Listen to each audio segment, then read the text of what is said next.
Hello, everyone. Good day to where you are. And this is a very special episode because I am interviewing a fellow author, and his name is Chad Musick. So I will be introducing him briefly. Chad Musick is the author of Not My Ruckus, a novel recently published and released by Cinnabar Moth Publishing.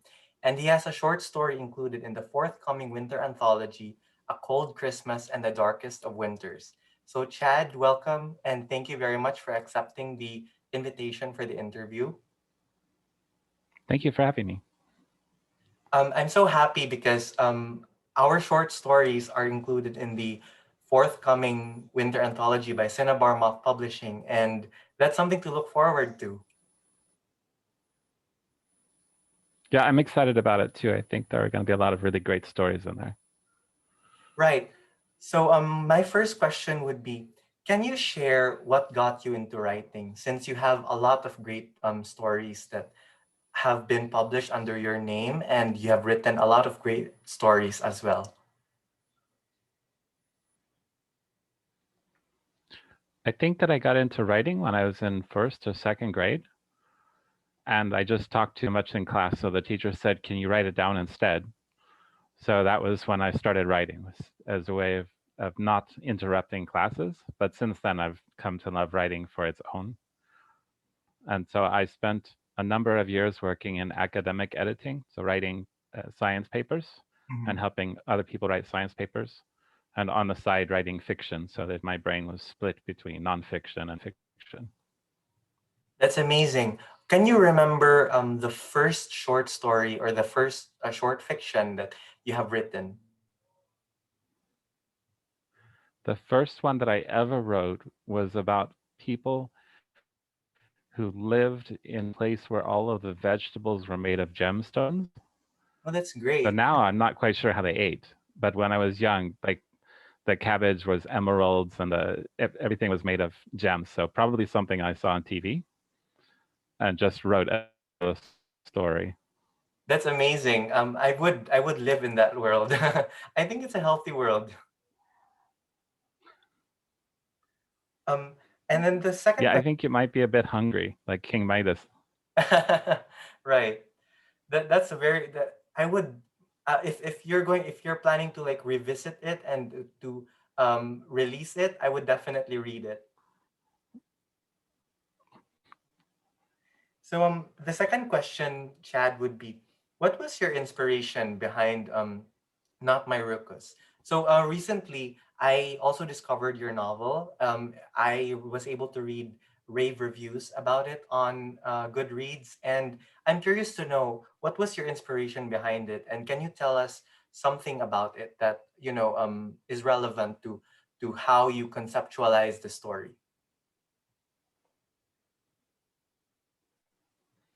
I just started off by conceptualizing the story at the end there.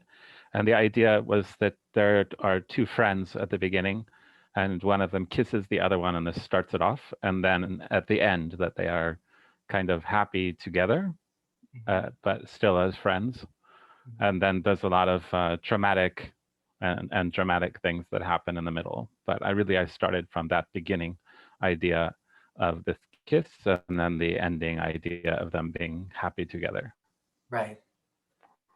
So for the benefit of our viewers, I will just read the synopsis uh, as displayed on Goodreads for Not My Ruckus, and I will also post the link of the um, the Amazon link or the Goodreads link in the description below this video, so that our viewers can also get access and know where to purchase the book. So I will read the synopsis now. This is Not My Ruckus by Chad Musick. Folks know 14-year-old Claire isn't normal, even for a tomboy. She runs too much, talks too little, carries a gun too often, and holds a grudge forever. Only her papa's job at the bank keeps gossip quiet. It's unwise to risk the cold anger of the man who knows everyone's secret. Claire feels prepared for everything from fire to flood to demon attack. When her neighbor Esther kisses her, though, Claire has no ready script. Maybe she could write one, given time she doesn't have. At the moment of that first kiss, Esther's mom is bleeding out from a gunshot wound. Claire can read the signs everyone else is determined to ignore. A murder was only the beginning, and Esther needs protection, whether she wants it or not. Claire won't abandon her friend just because things are hard. Maybe one day she'll be forgiven for doing what's needed. So this is a very interesting take on. I believe this has elements of thriller fiction and fantasy fiction in it, and I think that you have woven a story that's relatable to readers of all ages. I think it's a really intense story. So a lot of people think that it's going to be this love story between two girls, Mhm. and there is definitely that, but it's not a romance. So if people are picking it up expecting a romance, they're going to be very surprised. They should read the content warnings that are on the publisher website Right. or also in the ebook. Right. It's amazing because there's also like the representation of, a lot of conditions that are um, portrayed in the novel. And can you share how long did it take you to write it? This took me about 6 months. So Mhm. usually when I write a book, I write most of the book, maybe 2/3 of it all at once, and then I take a month off and then I finish. So it took me about 3 months to write most of it, and then I took a month off, and then another 2 months. Mhm. And then I worked on editing it for a while. So altogether, it was maybe a year. And then I wrote this a few years ago. So it took a couple of years to get published. That's amazing. And I heard also that your short story in the Winter Anthology by Cinnabar Moth Publishing is going to be very poignant as well. Can you also share what your story is like? Yeah, I don't know if poignant is the right word. So in my story, a child and an adult go together to a Christmas tree farm to pick out a Christmas tree. Mhm. And the narrator, the maybe they're a child or maybe they're a dragon, Mhm. which is what they claim, Right. decided that Santa not good gifts the previous year, Mhm. and so they tried to fight the reindeer. Oh, that's amazing. So it really has that So fantasy element in it. yeah, it definitely has a fantasy element and some dark comedy. Right. So I would like replace my description of the short story not as poignant but as fantastical because it is what it is, right? Yes, it's definitely fantastical. Yes. So we are looking forward to that short story and to the forthcoming anthology as well, Chad. And I'm very happy because our short stories are in one book together, and that's something to really look forward to aside from the holiday season this year. Yes, I'm excited about it. Right.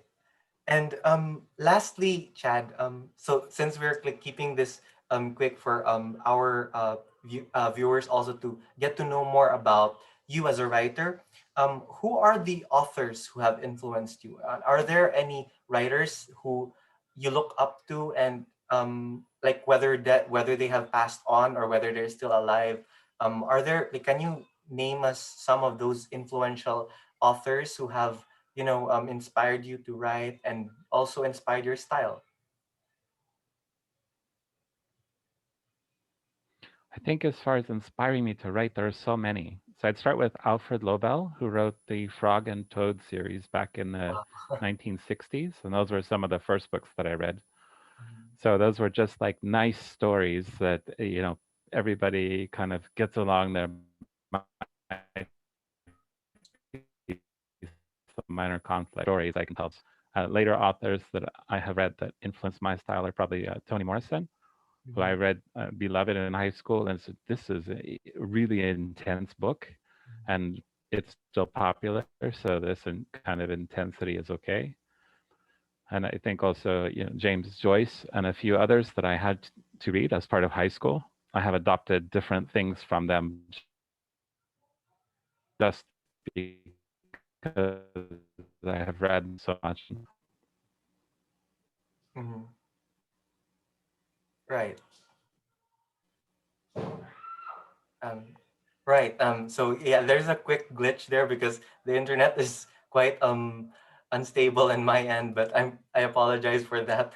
But yeah, those are very great authors. Like Toni Morrison is also a very an active is very active when it comes to writing about, you know, how she sees society, how she depicts it in, and how she also addresses the problems of society in the in her age, which is also those issues are also relevant prevalent today. So once again, Chad, thank you very much for um, your acceptance of the invitation, and I'm really happy that we got to talk.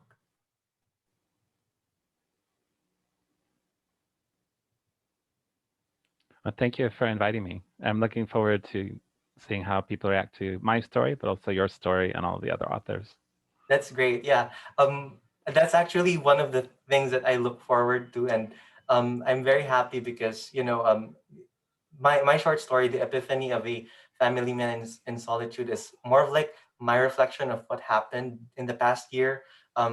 We've been through a lot because of the COVID pandemic, and I think that it's my way of making sense of what happened, and also my way of um, telling people that hope is always there, even through troubling times. Yeah, I think that's one of the messages of Not My Ruckus as well, Mhm. and that the short stories will be a good chance for people to read about the COVID and quarantine and such. Mhm. Whereas a book about it might take a couple more years, but we can get the short stories now.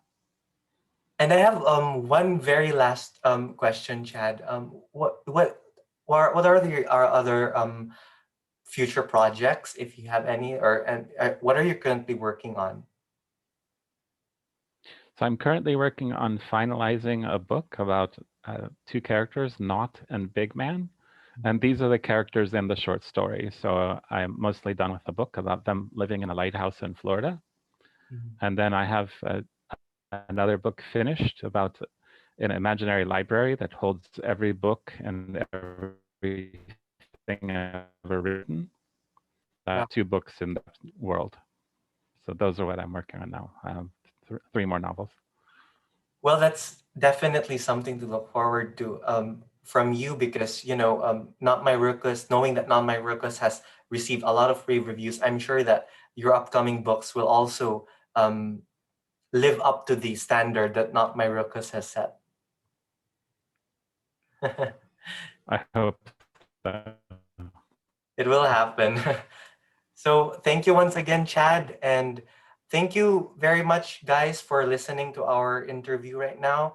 And if you have any interest in purchasing the book, I will put the links to the in the description below this video. So thank you once again, and have a great day.